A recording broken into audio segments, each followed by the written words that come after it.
Bueno, vamos a esta mañana, estamos listos para la palabra del Señor. Esperamos que Dios nos dé el ánimo, la tranquilidad, la paz, a pesar de todas las dificultades y las pruebas.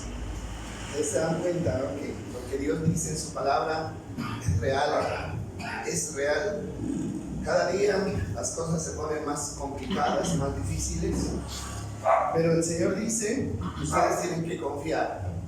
Confíen porque yo he vencido, dice el Señor. ¿Sí?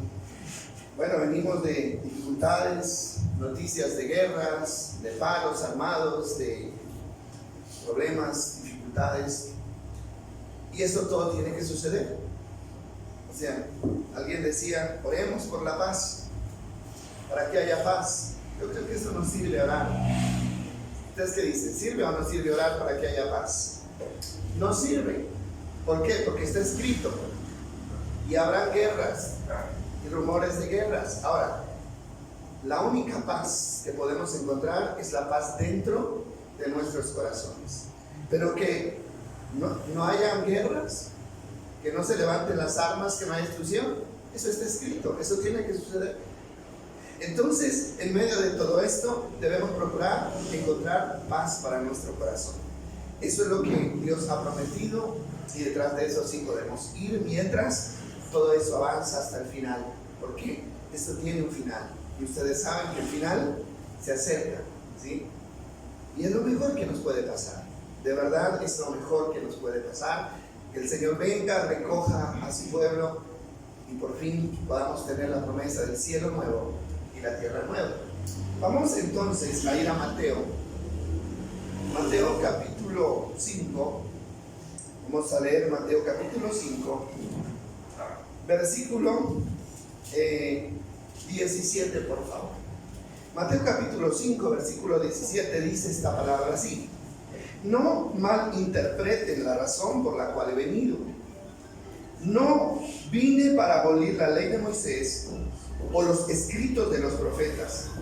Al contrario, vine para cumplir sus propósitos, dice el Señor. Les digo la verdad, hasta que desaparezca el cielo y la tierra, no desaparecerá ni el más mínimo detalle de la ley de Dios hasta que su propósito se cumpla.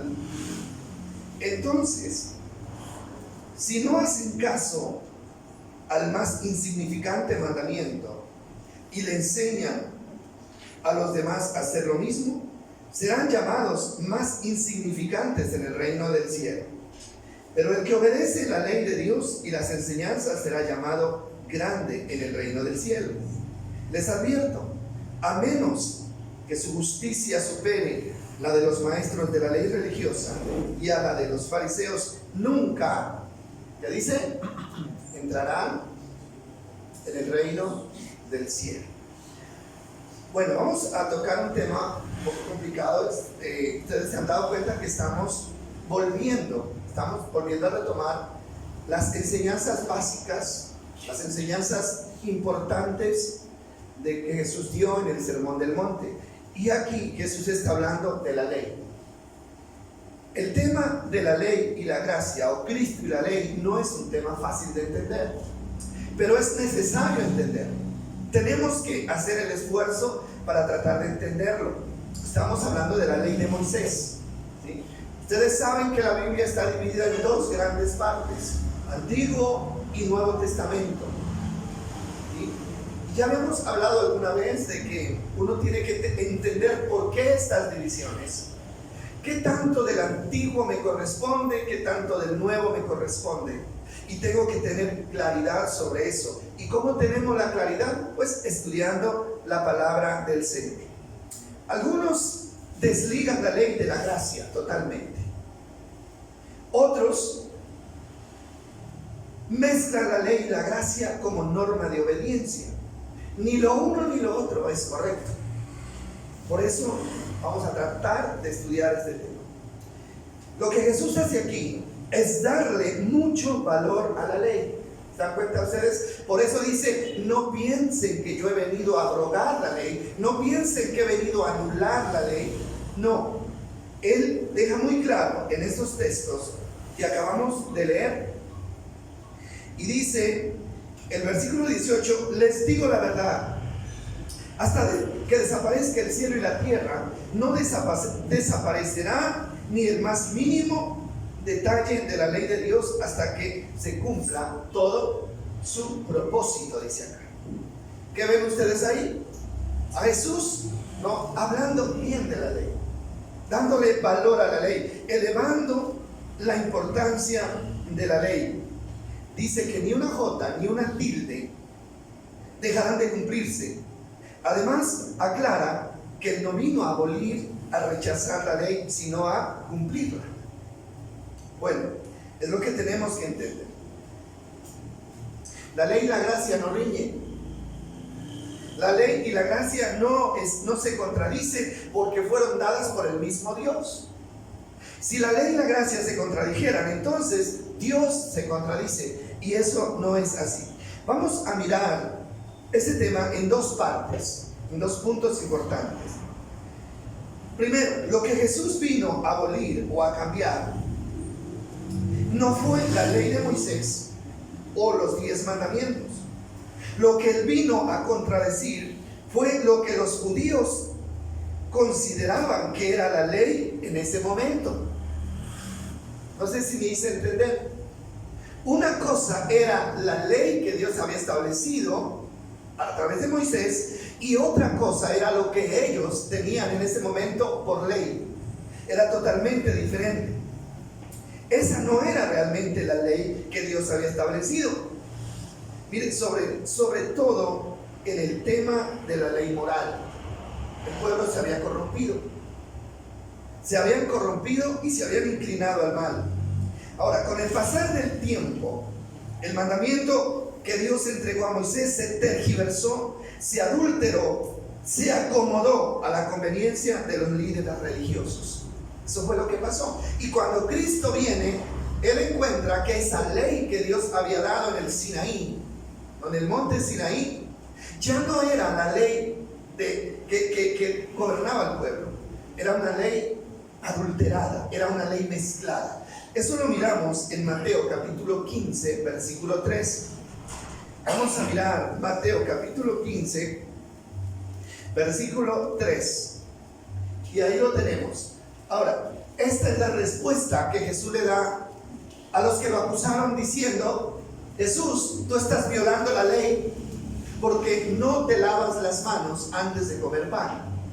Eso es lo que da pie a lo que Jesús les responde. Jesús les respondió: ¿y por qué ustedes por sus tradiciones violan los mandamientos directos de Dios? Oiga bien esto.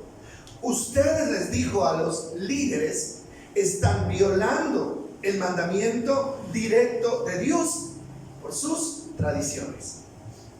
Por ejemplo, Dios dice: honra a tu padre y a tu madre. Y cualquiera que hable irrespetuosamente a su padre o a su madre tendrá que morir. Eso decía la ley.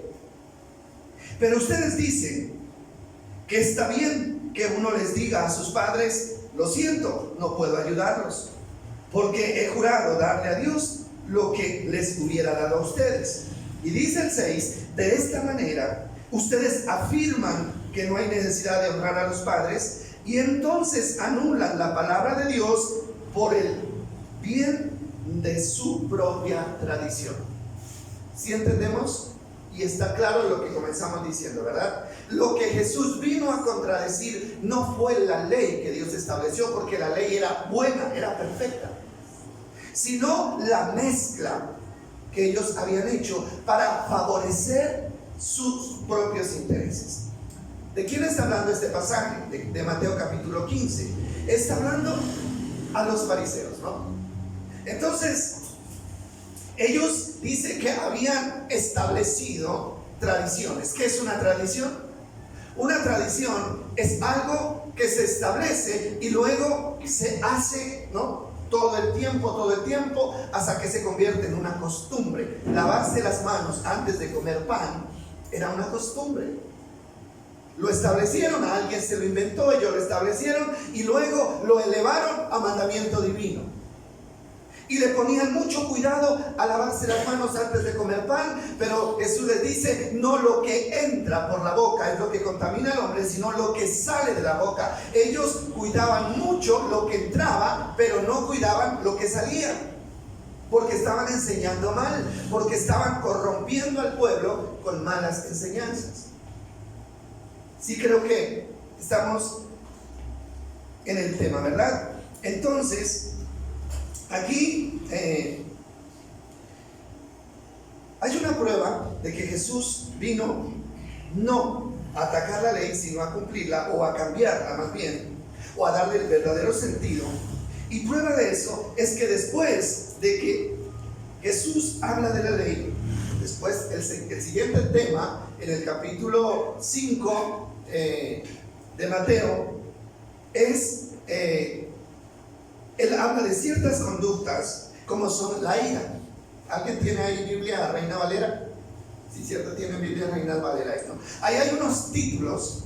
Después de que Jesús habla de la ley, entonces él comienza a mencionar algunas conductas. Dice Jesús y la ira, ¿sí? Luego dice Jesús y el adulterio. Luego dice Jesús y el divorcio. Luego dice Jesús y los juramentos. Luego enseña Jesús y la venganza. Jesús el amor a los enemigos. Son temas diferentes, pero noten una cosa que aparece ahí, y es que en todos estos temas él usa una oración o una frase, y es: oíste que fue dicho por los antiguos, pero yo les digo. ¿Eso qué significa? Podemos tener claro esto, ¿no? A ustedes les enseñaron de una manera, pero yo vengo a decirles que esa no es la manera correcta. Yo vengo a decirles que hay otra manera de aplicar la palabra. Por ejemplo, en el amor a los enemigos, que les dice: a ustedes les dijeron que amen a los que los aman y aborrezcan a los que los aborrecen. Eso era lo que ellos habían enseñado, pero ¿eso era correcto? No era correcto. Eso se lo inventaron ellos a su acomodo, porque era lo que les convenía. Entonces, ¿qué dice Jesús? Ahora mi enseñanza es diferente. Amen a sus enemigos, bendigan a los que los maldicen, oren por los que los persiguen y los ultrajan. ¿Hay un cambio? Claro que hay un cambio. Pero hasta ese momento el pueblo de Israel había seguido la enseñanza de los ancianos y había dejado la enseñanza de Dios a un lado. ¿Qué hace Jesús? Simplemente dice: yo vine, fue a corregir. Pero ellos pensaban que Jesús venía a atacar la ley. ¿Por qué? Porque en ese momento ellos pensaban que lo que estaban haciendo era obedeciendo la ley, porque así les habían hecho creer los líderes. Cuidado con lo que nos hacen creer los líderes. Cuidado con lo que nos hacen creer los líderes. Hermano, tenemos que tener mucho cuidado, y esa puede ser la enseñanza que este pasaje nos dice. Entonces, lo que Jesús le dice: a ustedes les enseñaron mal. Qué pena, pero les enseñaron mal. Les enseñaron mal con relación a la venganza, les enseñaron mal con relación a la ira, les enseñaron mal con relación al divorcio. Recuerden lo del divorcio, por ejemplo, ¿no? ¿Qué hacían los israelitas, el pueblo de Dios en ese tiempo, en ese momento con el divorcio? Dice que aplicaban la ley que decía: bueno, te puedes divorciar por cualquier cosa, por cualquier causa. Simplemente, si algo no le gusta a la mujer, entonces dele carta de divorcio y despídala y búsquese otra, ¿no? Y Jesús, ¿qué dice? Al principio no fue así, ¿sí? Están equivocados, así no es. Hay otra ley que es diferente a esa, y es la que se tiene que considerar y la que se tiene que aplicar. Entonces él dice: yo les voy a enseñar bien. Yo les voy a dar el verdadero sentido a la ley. Ese sentido que se echó a perder por la mala intención, por el corazón corrupto de los líderes que los están guiando. Ustedes lo están haciendo de una manera y creen que esa es la manera correcta porque así se lo enseñaron. Póngale cuidado a esto, mis amados. Es muy delicado y es muy peligroso dar por hecho que porque alguien me enseñó así, y esa persona es importante para mí, que eso es correcto. No todo lo que nos enseñaron puede ser correcto. No todo lo que nos transmitieron puede ser correcto. A veces de muy buena voluntad, las personas al enseñarnos ciertas conductas se equivocan. A veces no pasa con los papás. De muy buena voluntad les enseñamos a los hijos ciertas cosas que luego determinamos que no eran correctas, que no eran saludables, pero ya están en la mente, ya están en el corazón, ya se convirtieron en una tradición y ya es muy difícil arrancarlas de ahí. Por eso tenemos que tener mucho cuidado. El otro día creo que hablábamos acerca de cómo estamos influenciando a nuestra familia nosotros, cómo lo estamos influenciando, ¿sí? ¿Qué les estamos enseñando a las personas que están a nuestro alrededor? ¿Sí? Mire, a veces hay situaciones complicadas en la vida. A veces el niño tiene problemas con otro niño en el colegio, ¿sí? Y como decimos por acá, se lo cogieron de abajo. ¿Qué hacemos entonces? Está la enseñanza de Cristo y está la enseñanza de la ley. Al que le dé, dele. Ojo por ojo, diente por diente. ¿Esta era la ley de quién? Bueno, esa era la ley. A tu enemigo aborrece. Pero también está la ley de Cristo que dice: si te dan en la mejilla derecha, colócale también la otra. Ahora, ahí estamos frente a dos opciones. Y muchas veces no solamente nos toca experimentarlo en la vida personal, sino que también, mijito, no se deje, ¿es cierto? Dele duro, y si le da más duro, el que pega más duro, ese es el que gana. ¿Estamos influenciando qué? ¿Bien?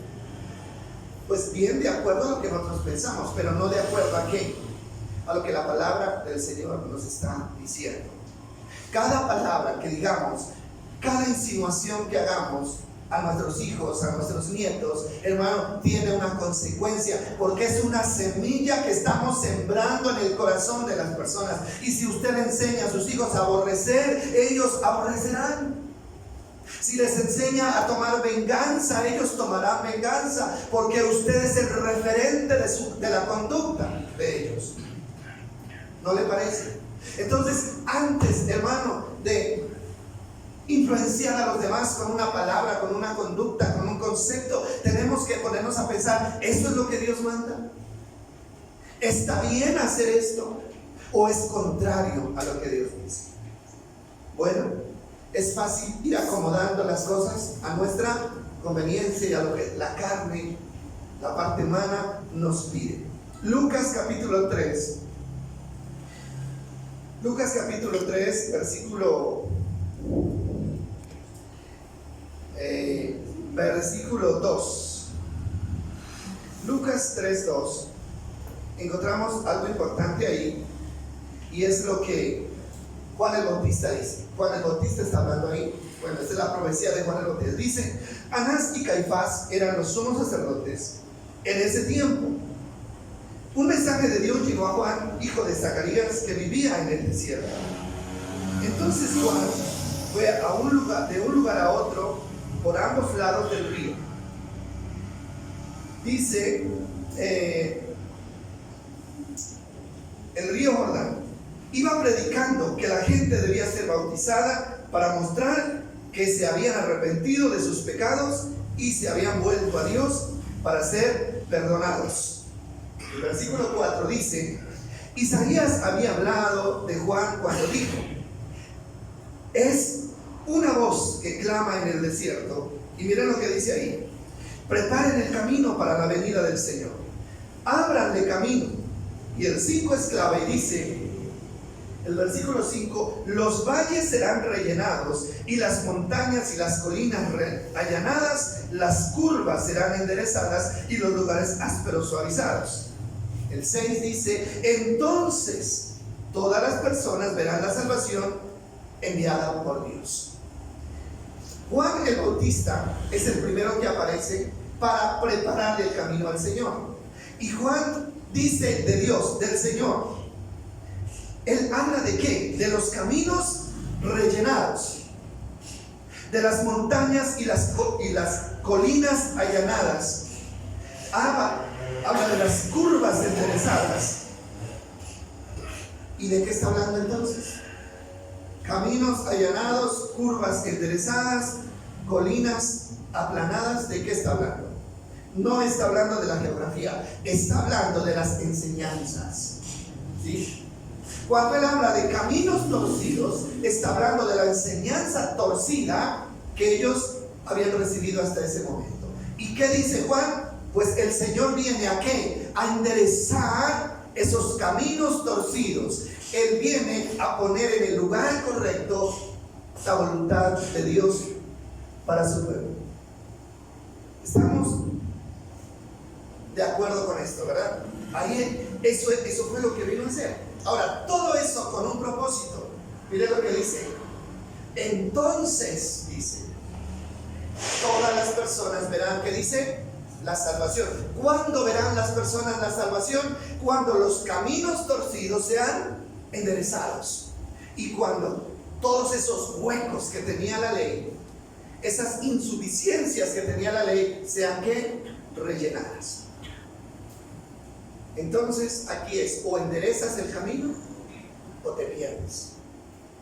Eso fue lo que vi. O enderezas el camino y buscas el camino correcto, o te pierdes. Así de sencillo. ¿Qué es lo que estamos tratando de hacer nosotros? Estamos tratando de buscar el camino ¿qué? Correcto, porque nosotros no sabemos si los antiguos nos guiaron bien o no nos guiaron bien. Y yo le aseguro, mi hermano, que los antiguos no nos guiaron bien. No nos guiaron bien.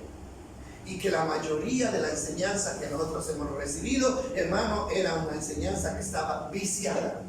Ahora, no estoy hablando de que los que nos enseñaron a nosotros lo hayan hecho de mala voluntad o con mala intención, no. Tal vez ellos lo hicieron de buena voluntad y lo hicieron con buenas intenciones.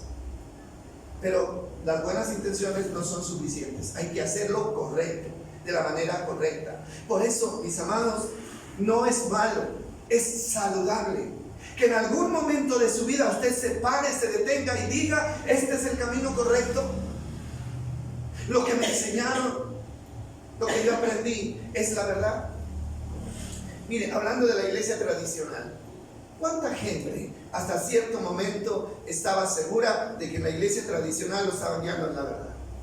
Y defendían la iglesia y peleaban por esa verdad y decían: sí, es la verdad. ¿Hasta cuándo? Hasta que conocen la palabra y se dan cuenta de que los estaban llevando por el camino equivocado. ¿Qué hace esa gente? Hace un alto en el camino.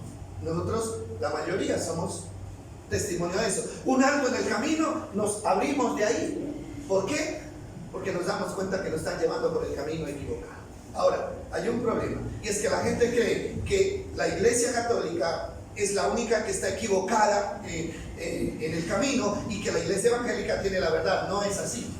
Por el hecho de ser evangélicos no significa que tengamos la verdad. No significa que tengamos la verdad. Muchos evangélicos están guiando a la gente erradamente. Muchos. Los están guiando equivocadamente. ¿Quiénes estaban guiando al pueblo de Israel?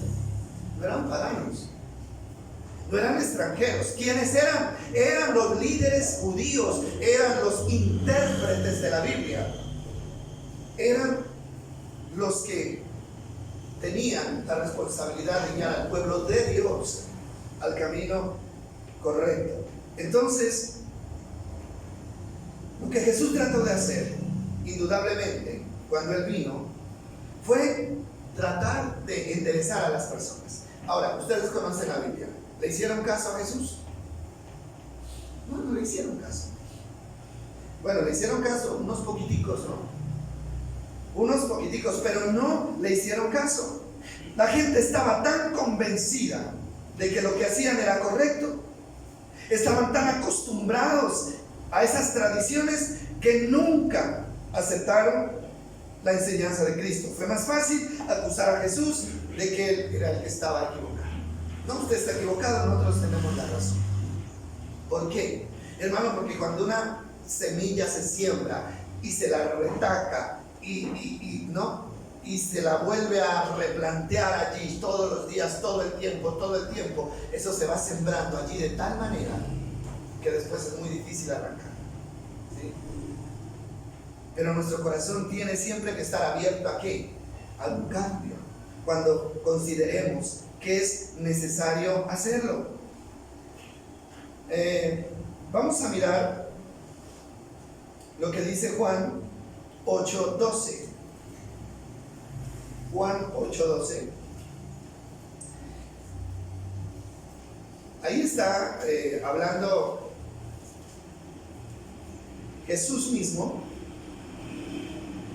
A mí me parece que el capítulo 8 de Juan es uno de los capítulos más confrontativos que Jesús le hace a los fariseos. Léanlo completo en la casa y se dan cuenta de eso. Mire lo que dice Juan 8:12. Jesús habló una vez más al pueblo y dijo: yo soy la luz del mundo, y si ustedes me siguen no tendrán que andar en la oscuridad, porque tendrán la luz que lleva a la vida. ¿Y qué dice el versículo 31 del mismo capítulo? Versículo 31 del mismo capítulo dice: Jesús les dijo a los que creyeron en él, les dijo: ustedes son verdaderamente mis discípulos si mantienen fieles ¿a qué? A mis ¿qué? Enseñanzas. No a las enseñanzas de los ancianos, sino a mis enseñanzas, que eran nuevas, que eran diferentes a las enseñanzas de los ancianos. Y conocerán la verdad, y la verdad que dice los hará ¿qué? Libres. ¿Libres de qué? Mire, este versículo siempre se ha aplicado en un contexto equivocado. Nos hará libres del pecado, claro, tiene relación. Pero la libertad de la que Cristo está hablando allí no tiene nada que ver con la libertad de acciones, tiene que ver con la libertad de la enseñanza. Porque ellos estaban esclavos por una doctrina equivocada. Eran esclavos de una enseñanza errada. Y Jesús les dice: ustedes solo serán libres de ese engaño cuando conozcan la verdad que yo he traído para ustedes. No hay otra manera.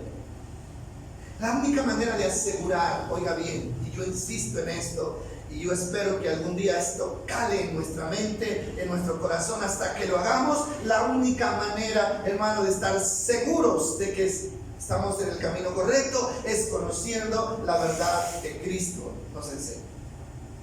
No hay otra manera. Entonces conocerán la verdad, y la verdad los hará libres. La esclavitud mental es una esclavitud tremenda. ¿Por qué? Porque la mente, hermano, ejerce dominio sobre nuestras acciones. Lo que se da en la mente, lo que se asimila en la mente, eso determina lo que nosotros hacemos, lo que nosotros somos. Por eso el enemigo trabaja ¿dónde? En la mente. Él trabaja en la mente, hermano, y el engaño se siembra ¿es dónde? En la mente, a través de las enseñanzas, a través del adoctrinamiento. Mire, las personas adoctrinan a los demás para bien o para mal, pero los adoctrinan. Y ahí les están robando la voluntad de actuar. Y el Señor dice: ustedes tienen que procurar ser libres. Y ser libres, ¿qué significa? Tener la opción de escoger qué es lo que yo quiero creer, qué es lo que me conviene creer. Que no me tengan allí prisionero. Tiene que creer esto, tiene que creer esto porque tiene que creerlo. No porque es mi convicción, sino porque alguien me está obligando a creerlo. Entonces esa es la libertad que Cristo ofrece. Vamos a mirar Mateo capítulo 16, versículo 11. Mateo capítulo 16, versículo 11. Este pasaje es interesante. Jesús y los discípulos se fueron de viaje. Estoy poniendo en contexto la historia. Los discípulos se fueron de viaje y en cierta parte del camino Jesús les hace una advertencia y les dice: cuídense de la levadura. Cuídense de la levadura. Bueno, algo así les hizo esa observación. Y ellos dijeron: Jesús nos está regañando porque nos olvidamos de traer pan. Lo entendieron de esa manera.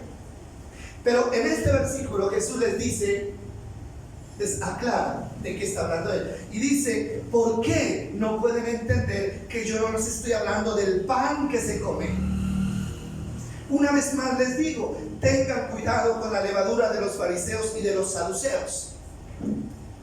Entonces, al fin, los discípulos comprendieron que no les hablaba de la levadura del pan, sino de la enseñanza engañosa de los fariseos y de los saduceos. ¿Qué significa eso? Hermano, que sí había una enseñanza engañosa de parte de los fariseos para el pueblo. Existía, y Jesús la estaba poniendo al descubierto. Entonces dice, cuando Jesús llegó a la región de Cesarea, bueno, ahí está, continúa con el tema. Pero lo que tenemos que entender aquí es esto, que Jesús les dice, cuídense. ¿Será que esa palabra es importante para nosotros hoy? ¿Qué dicen ustedes con respecto a la enseñanza? ¿Será que alguien nos tiene que decir a nosotros, cuídense, por favor, cuídense de las enseñanzas que están recibiendo? Hoy más que nunca, es necesario ser cuidadosos de las enseñanzas que estamos recibiendo. ¿Sí? Ahora, Jesús compara la enseñanza equivocada con la levadura. ¿Por qué? Por una sencilla razón. Porque la levadura es tan contaminante, que unos pocos granos pueden afectar una gran cantidad de masa. ¿Sí? No sé cuántos de ustedes han hecho pan. Yo trabajé en una panadería en una ocasión. Pero la cantidad de la levadura que se le echa es mínima con relación a la cantidad de harina. ¿Por qué? Porque la levadura es muy contaminante. ¿Sí? ¿Y qué está diciendo esto? Entonces, ¿qué nos dice eso a nosotros? Hoy, a nosotros, ¿qué nos dice? Sencillo, que nosotros debemos tener cuidado con lo que escuchamos. Cuídense de lo que escuchan. Y cuídense a quién escuchan. Y no solamente en el tema bíblico, hermano. No solamente en el tema bíblico, también en cualquier otro tema, hermano.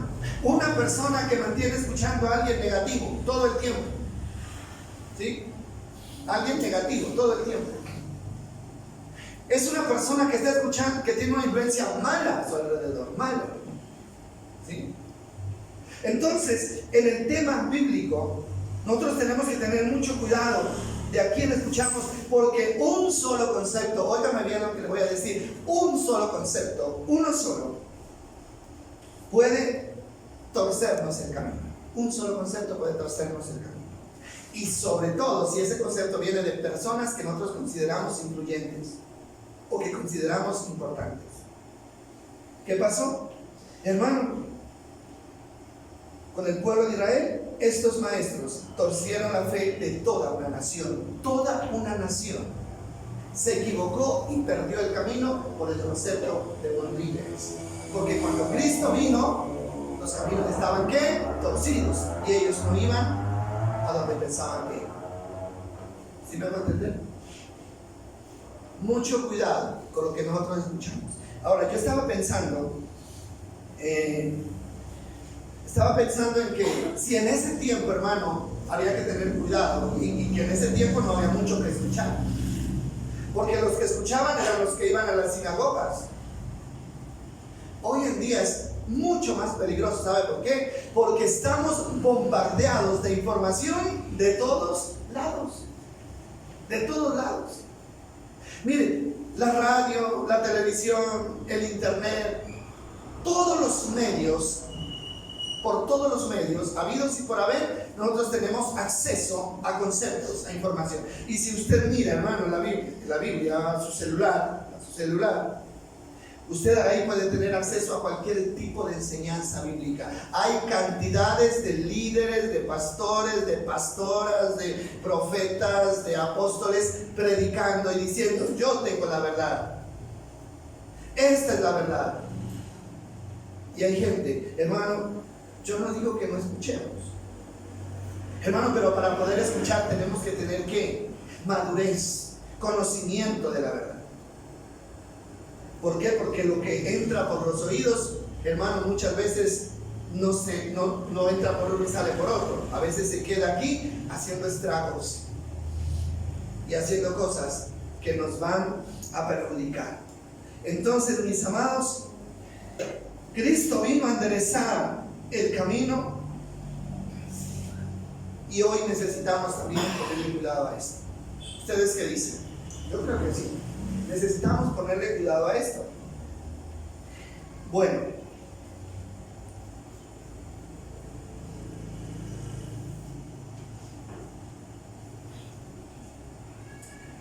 ¿por qué necesitamos ponerle cuidado a esto? Simplemente, mis amados, ¿por qué?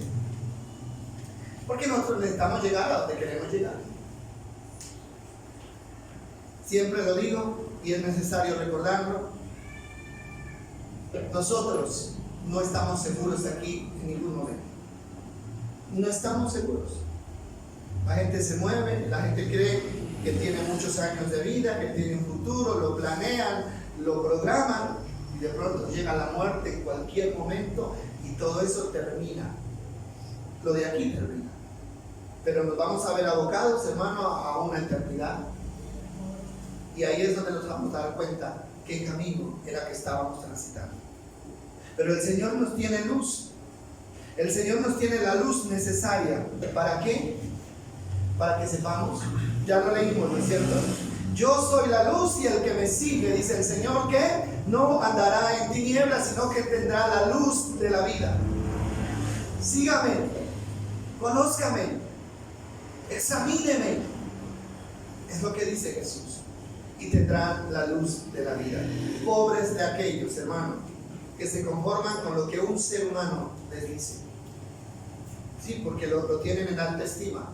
Podemos tener en alta estima, humanamente hablando, a los demás, y tenemos que respetar a los demás, hermano, pero otra cosa, hermano, es estar 100% convencidos de que esa persona tiene la verdad. Vamos a mirar lo que dice Juan, Primera de Juan, capítulo 2. Primera de Juan, capítulo 2, versículo 7. Primera de Juan 2, 7. Dice así: queridos amigos, no les escribo un mandamiento nuevo. Está hablando de un mandamiento, ¿no? No les escribo un mandamiento nuevo, sino más bien uno antiguo que han tenido desde el principio. Ese mandamiento antiguo es: ámense unos a otros. Y es el mismo mensaje que oyeron antes. Dice el 8.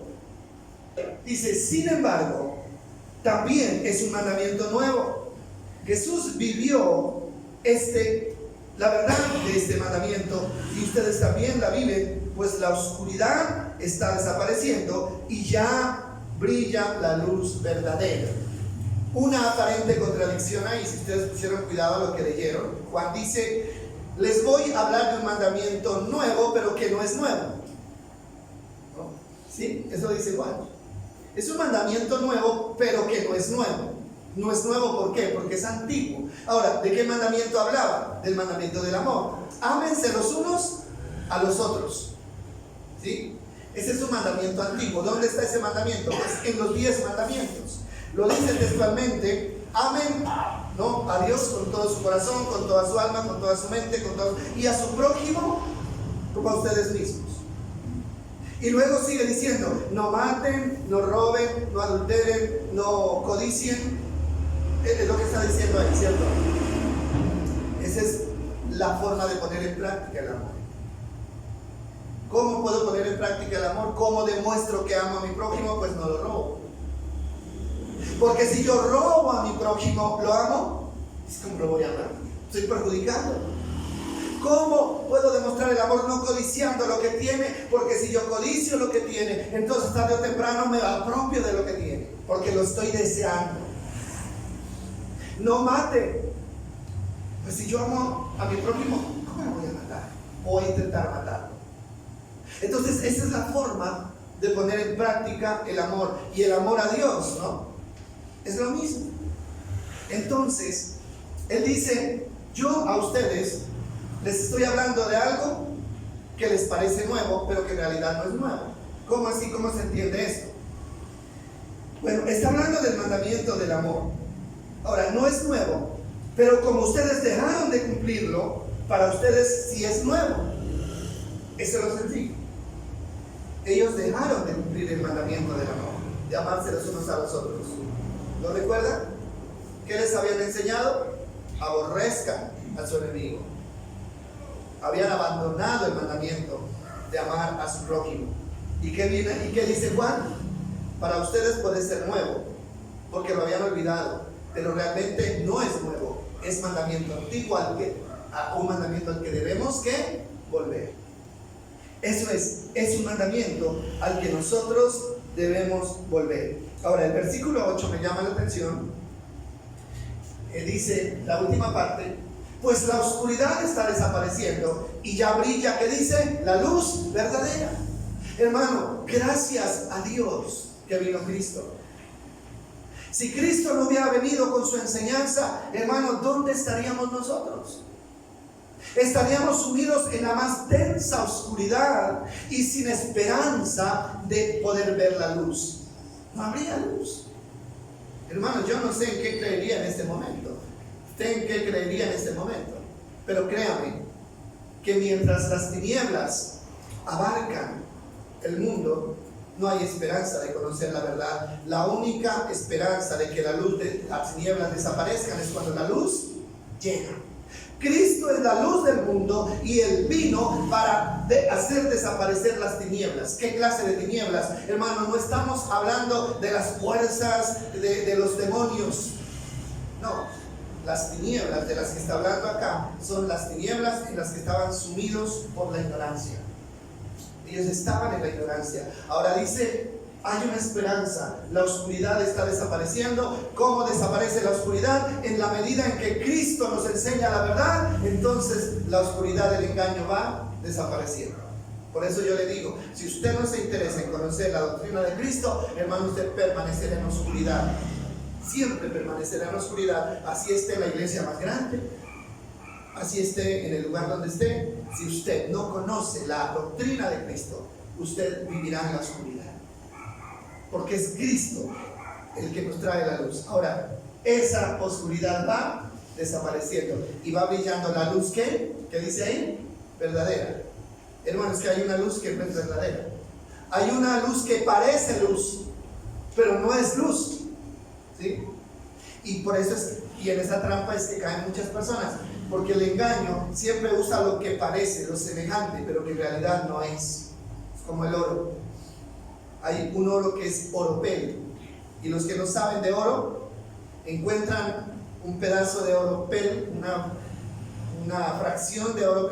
Encontré oro, ¿por qué? Porque es un mineral que brilla y tiene un color dorado, pero no es oro. Los que saben de oro lo examinan y se dan cuenta de que es falso. ¿Sí? Eso es lo que dice el apóstol Pablo. Dice, de entre ustedes se levantarán falsos maestros y falsos apóstoles, y a muchos se engañarán. Pues esta enseñanza de pronto no es para hacernos llorar, pero sí es una enseñanza para prepararnos para algo real, para lo que estamos enfrentando en este momento. Nosotros tenemos un ejemplo, ¿no? En los fariseos, en los judíos. ¿Qué hicieron los judíos?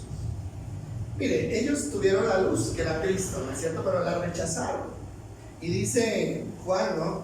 Dice que cuando Jesús dice, yo soy la luz del mundo, los fariseos le responden, tú haces esas declaraciones acerca de ti mismo, un testimonio así no es válido. O sea, estaban tratando de echar por tierra lo que Jesús decía, ¿no? Entonces, sí, Jesús insiste y luego termina diciendo, ustedes no aceptan mis palabras porque ustedes son hijos del diablo. Y el capítulo 8, ahí les dice, si ustedes fueran de Dios, mis palabras escucharían, pero ustedes no me escuchan porque ustedes no son hijos de Dios. Y la Biblia dice que el que aborrece a su hermano está en oscuridad, está en tinieblas. Entonces, mis amados, todo tiene que ver con ¿qué? Con la luz. Todo tiene que ver con la luz. Ahora, esa reflexión de esa anécdota o de ese dicho tenemos que tratar de aplicarlo. Si hay una linterna, ¿no?, y hay oscuridad, lo más lógico es que yo le eche mano ¿a qué? A la linterna. Y la Biblia dice que la palabra de Dios es como la lámpara que alumbra nuestros pasos. Pero ahora, hermano, hay gente más interesada en conocer lo que dice, ¿no?, fulano, lo que dice sutano, el influencer, el motivacionista o motivador, porque de eso hay mucho, ¿no?, lo que yo les decía, ¿sí? Más interesados en cómo cuidar el pelo, cómo cuidar la piel, cómo adelgazar, cómo vivir más años. Sí, aparece ahí un titular, ¿no es cierto? Cómo no morir prematuramente, o cómo vivir sin... esto sí, esto es luz. Hermano, pero lo que la Biblia nos dice muchas veces está debajo de un cajón, como dice acá. Y la luz no es para tenerla debajo de un cajón, sino para ponerla en lo alto. Y eso es lo que nos garantiza que realmente podamos seguir sin tropiezo este camino. Finalmente vamos a leer un pasaje en Jeremías, capítulo 6, versículo 16. Jeremías capítulo 6, versículo 16. El pueblo del Señor se había desviado, estaban totalmente desviados. Y Dios los llama a través de Jeremías y les dice: esto dice el Señor, deténganse en el cruce y miren a su alrededor, pregunten por el camino antiguo, el camino justo, y anden en él. Vayan por esa senda y encontrarán descanso para el alma. Pero ustedes responden: no, ese no es el camino que nosotros queremos. Oiga bien esto. El 17, ahí está la advertencia, les dice: pues centinelas, dice el versículo que sigue, sobre ustedes que dijeron estén atentos al sonido de la alarma, pero ustedes respondieron: no prestaremos atención. Por lo tanto, naciones, escuchen esto, tomen nota de la situación de mi pueblo. 19, escucha toda la tierra, traeré desastre sobre mi pueblo. Es el fruto de sus propias intrigas, porque se niegan a escucharme y han rechazado, ¿qué dice? Mi palabra. Hermanos, que rechazar la palabra de Dios no se queda allí. Cuando usted rechaza la palabra de Dios, viene desastre sobre su vida. ¿Qué es lo contrario? Cuando usted le pone atención a la palabra, viene ¿qué? Bendición y prosperidad. Eso también está escrito. Entonces le está diciendo acá: párense en el cruce. No es el versículo 16. Párense en el cruce. Deténganse en el cruce. ¿Qué es un cruce? Un cruce es un lugar donde los caminos se cruzan, ¿cierto? Aquí en los semáforos hay un cruce. Un camino hacia arriba, otro hacia abajo, otro hacia saliendo acá y otro para acá. Hay un cruce. ¿Qué es lo que está diciendo acá? Cuando estén frente a varios caminos, ustedes deténganse. Simplemente párense. No sigan por el que les parezca más bonito. Asegúrense que la dirección que tomen sea la dirección correcta, así no les parezca el camino más bonito. Eso es lo que está diciendo acá. ¿Y dónde está la orientación para encontrar el camino correcto? Dice, es en lo antiguo. Miren lo que dice acá. Dice esto, dice el Señor: deténganse en el cruce y miren a su alrededor, pregunten por el camino ¿qué? Antiguo. ¿Sí?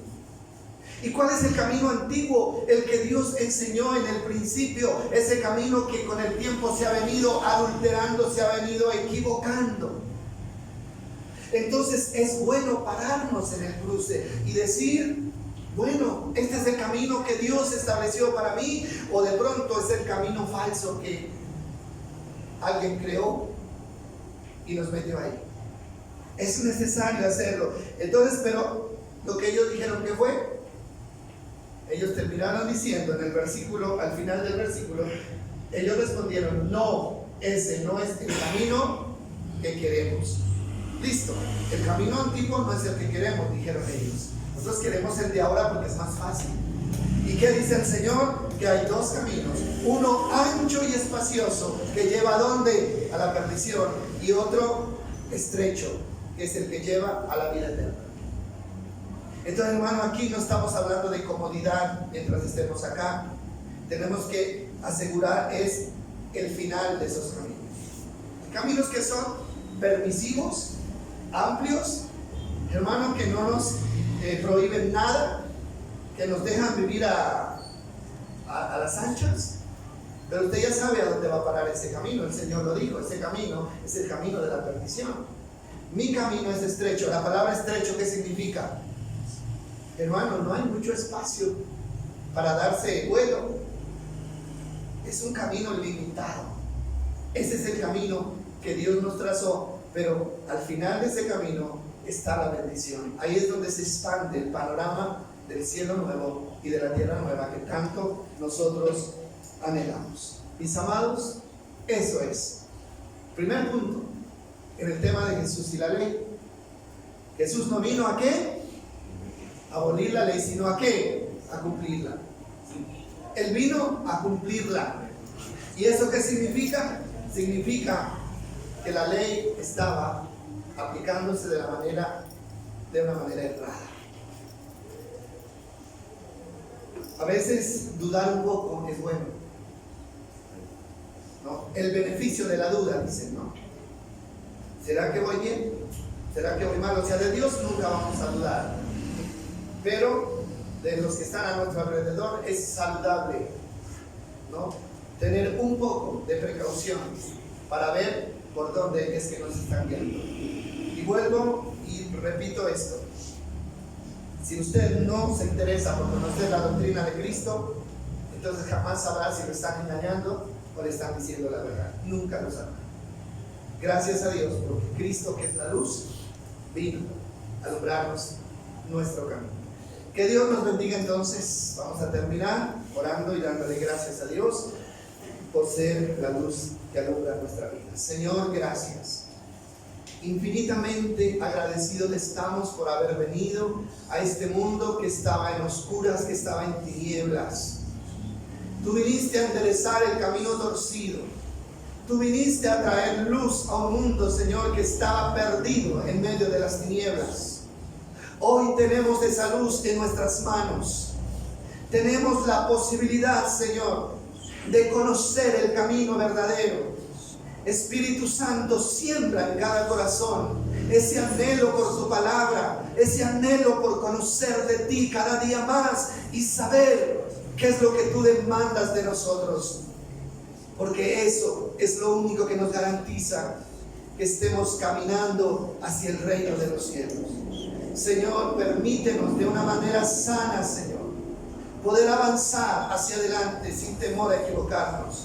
Gracias por cada persona, Dios, que en medio de todas sus dificultades llegas hasta este lugar, Señor, y aún que tengas la capacidad de analizar lo que aquí se dice y a la luz de tu palabra, Señor, dar, bendito Dios, un veredicto sobre esto con la luz que tú puedes dar a nuestros corazones. Gracias, Espíritu Santo, porque tú eres nuestro maestro, eres nuestra ayuda para poder interpretar de la manera correcta. Bendice a tu iglesia esta semana, Señor. Dios, salimos a debatirnos en medio de peligros, Dios, en medio de malas noticias, en medio, Señor, de imágenes que nos aterran. Dios, pero tú estás allí para mitigar con tu presencia, Dios, toda angustia y todo dolor y todo temor que haya en nuestros corazones. Ayúdanos, Señor, a mirar tu rostro, ese rostro de bondad, de misericordia siempre, para poder seguir adelante, Señor, con valor y no desmayar. Gracias porque estás ahí, Espíritu Santo, para ser nuestro consolador y nuestro ayudador. En el nombre de Jesús. Amén y amén.